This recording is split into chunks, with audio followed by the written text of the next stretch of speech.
एक बार की बात है, गौतम बुद्ध अपने शिष्यों को जिंदगी से जुड़ी अच्छी बुरी चीजों का ज्ञान दे रहे थे। सभी शिष्य उनकी बातों को बहुत ध्यान से सुन रहे थे। उन सभी में एक शिष्य ऐसा था जिसे प्रश्न पूछने की बहुत आदत थी। वो उठकर गौतम बुद्ध के पास गया और उनसे बोला, आप हमें जिंदगी के बारे में जो कुछ सिखा रहे हैं उस सब का क्या फायदा, क्योंकि हम में से बहुत से बच्चों को ये भी नहीं पता कि हमारे जीवन का मूल्य क्या है और ये जीवन हमारे लिए कितना कीमती है। पहले आप हमें ये बताइए कि इस जीवन का मूल्य क्या है। अपने शिष्य की बात सुनकर गौतम बुद्ध अपने कक्ष में गए और एक चमकता हुआ पत्थर का टुकड़ा लेकर आए। वो टुकड़ा उन्होंने अपने शिष्य को दिया और बोले, मैं तुम्हें इस जीवन का मूल्य तब बताऊंगा जब तुम इस पत्थर का सही मूल्य पता लगाकर आओगे। साथ ही ये ध्यान रखना कि तुम्हें ये पत्थर का टुकड़ा किसी को बेचना नहीं है।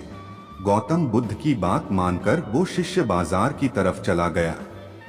बाजार में सबसे पहले उसकी नजर एक फल बेचने वाले पर पड़ी और उसने वो पत्थर उस फल वाले को दिखाया और बोला, इस पत्थर के बदले आप मुझे कितने फल दे सकते हो।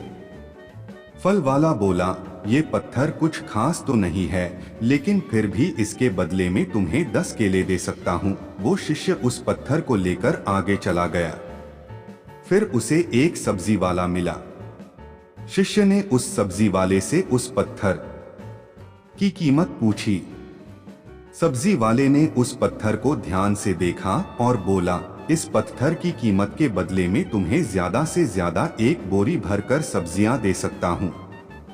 इसके बाद वो शिष्य उस पत्थर को लेकर एक सोने के व्यापारी के पास गया। उस पत्थर की टुकड़े की चमक देखते ही उस सुनार ने उसकी कीमत 100 सोने के सिक्के लगाई।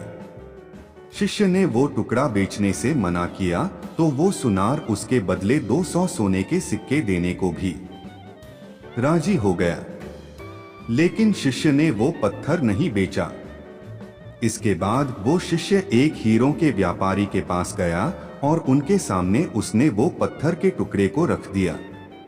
उस पत्थर को देखते ही हीरों के व्यापारी ने एक साफ कपड़ा बिछाया, उस पत्थर को उसके ऊपर रखा, फिर उसकी परिक्रमा की और हाथ जोड़कर उस पत्थर को कपड़े में लपेटते हुए वो बोला, तुम जिसे मामूली पत्थर समझकर उसकी कीमत पूछ रहे हो, असल में ये एक बेशकीमती रूबी है।